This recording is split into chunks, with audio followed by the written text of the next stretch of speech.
Olá! Até onde vão os direitos dos animais? Até que ponto o direito deles se confundem com os dos humanos? Este é o assunto do primeiro programa Entrevista de 2014.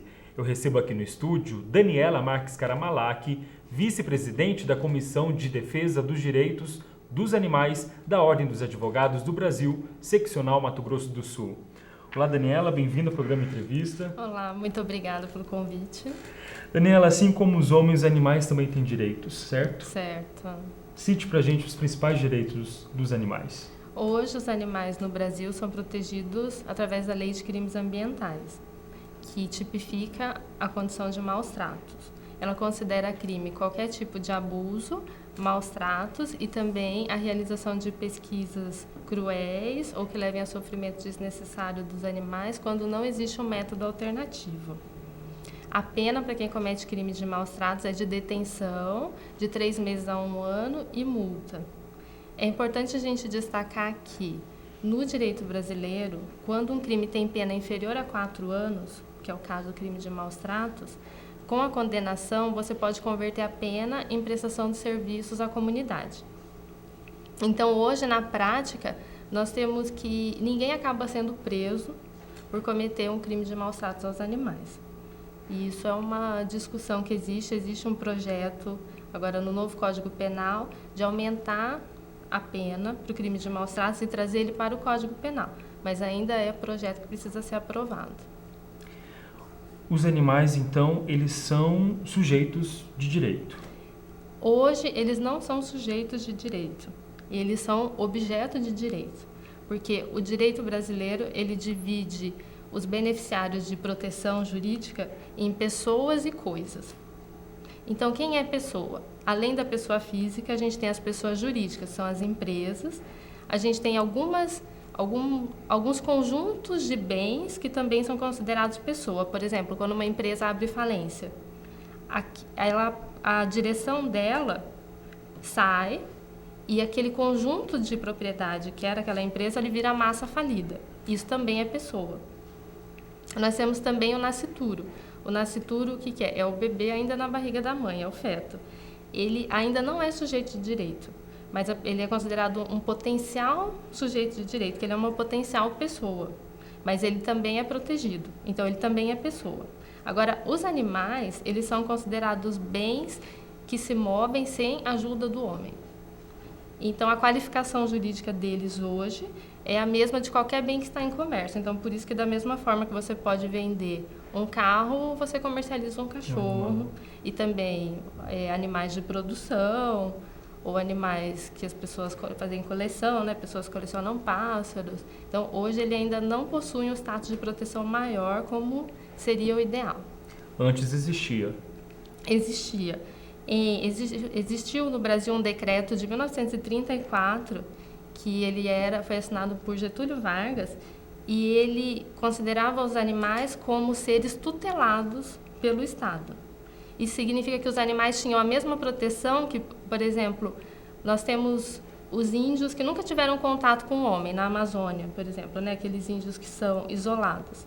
Eles são protegidos pelo direito como tutelados, eles são reconhecidos como pessoas, mas que não são capazes de exercer seus direitos na sociedade brasileira urbana, vamos dizer assim, que a gente conhece, mas eles são protegidos. A gente tem também as pessoas com alguma deficiência mental. Elas não têm como expressar os seus direitos da maneira ideal. Por exemplo, ela pode ser muda, ou ela pode ter um retardo. Então, elas são seres tutelados, que são reconhecidos em sua dignidade e que são reconhecidos como objeto de uma proteção especial. Os animais possuíam essa proteção.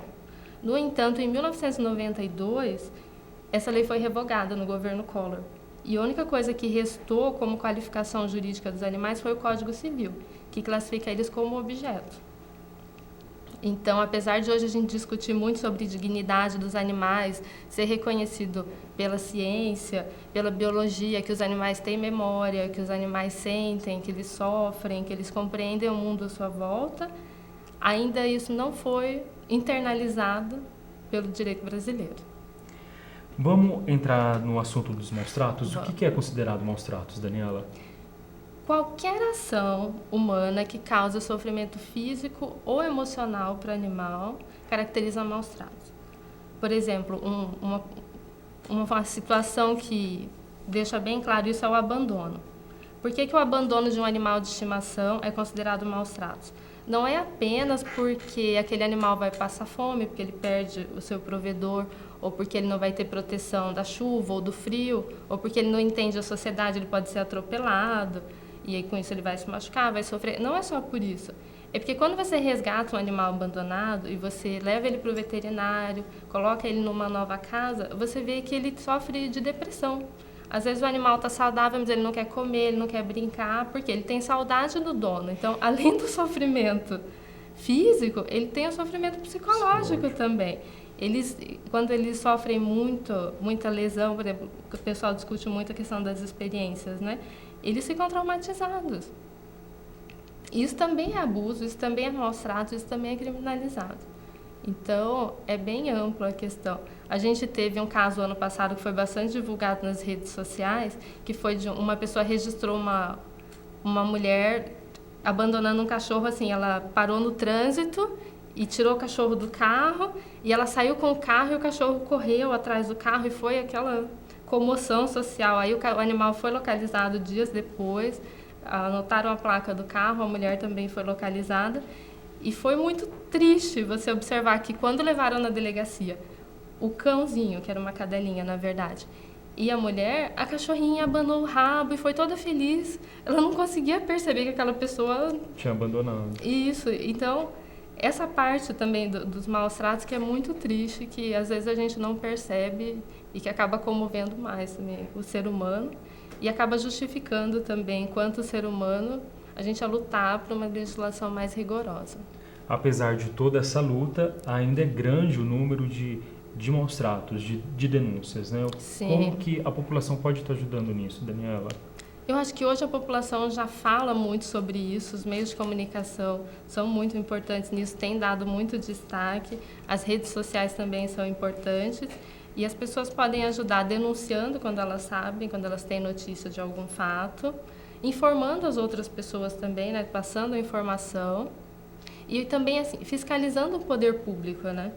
Porque você faz a denúncia, mas também é importante acompanhar a investigação para ver se ela vai surtir algum efeito mesmo, porque a gente sabe que os órgãos públicos estão saturados, né? Eles têm muitas demandas e às vezes a gente precisa ter uma atenção especial com isso para que aquele caso não seja esquecido, né? Ok, a gente vai fazer um breve intervalo comercial. Daqui a pouco a gente volta com mais programa entrevista falando sobre os direitos dos animais. Não saia daí, voltamos em instantes. Até já!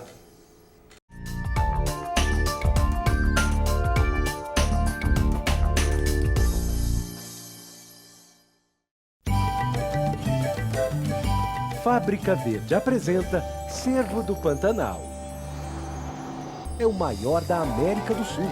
A galhada do macho tem até 10 pontas. Nem a maior das estrelas tem tantas. Devia ganhar um troféu. Mas, infelizmente, quem ganha o troféu é o caçador. Além de matar o cervo, transforma a galhada em troféu de caça. Pode? E isso não é o pior. A principal ameaça é a destruição do habitat. Para se defender das onças, o cervo prefere áreas alagadas. Justamente elas têm sido inundadas para o funcionamento das hidrelétricas ou invadidas para a criação de gado. O boi mata o cervo. O boi? Não é a onça que come o cervo? É, mas o boi transmite doenças que causam a morte do animal. Nossa, vencer o gado, caçadores, onças, inundações. A gente devia fazer um troféu de ouro para cada cervo que sobrevive.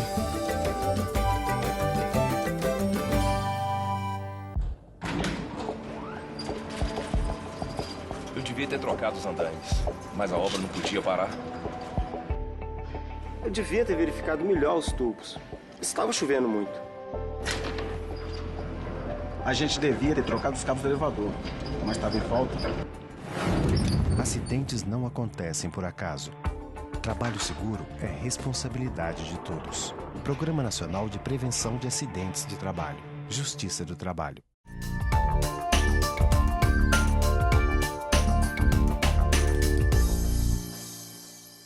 De volta com o programa Entrevista, hoje falando sobre os direitos dos animais. Daniela Caramalá, que é minha entrevistada de hoje, vice-presidente da Comissão de Defesa dos Direitos dos Animais da OAB Mato Grosso do Sul.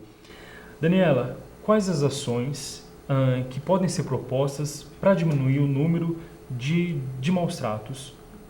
Hoje a gente já está num estágio que a gente precisa dar um salto, porque a gente já tem a sociedade sensibilizada, já tem os órgãos públicos percebendo a importância da questão, mas falta institucionalizar isso. Os órgãos públicos, o que a gente tem no estado, no município, mesmo em nível federal, são órgãos voltados para o homem e não para os animais. Então, quando a gente fala em questão de animais, a gente lembra sempre do CCZ. Só que o próprio nome dele diz, é Centro de Controle de Zoonoses. O objetivo do CCZ é controlar as doenças que atacam tanto animais quanto o homem, e não a proteção animal.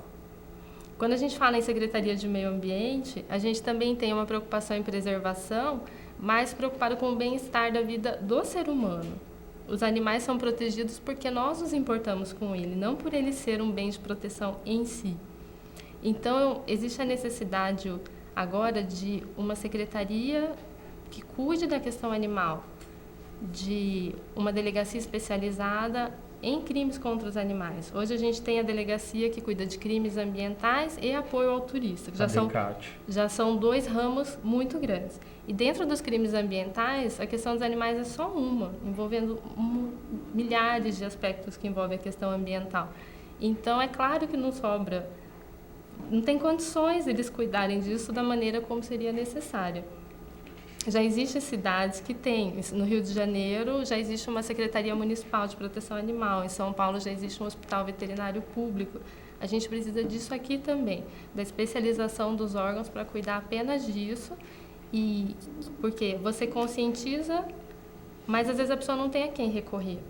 E é preciso uma política pública voltada para a questão animal.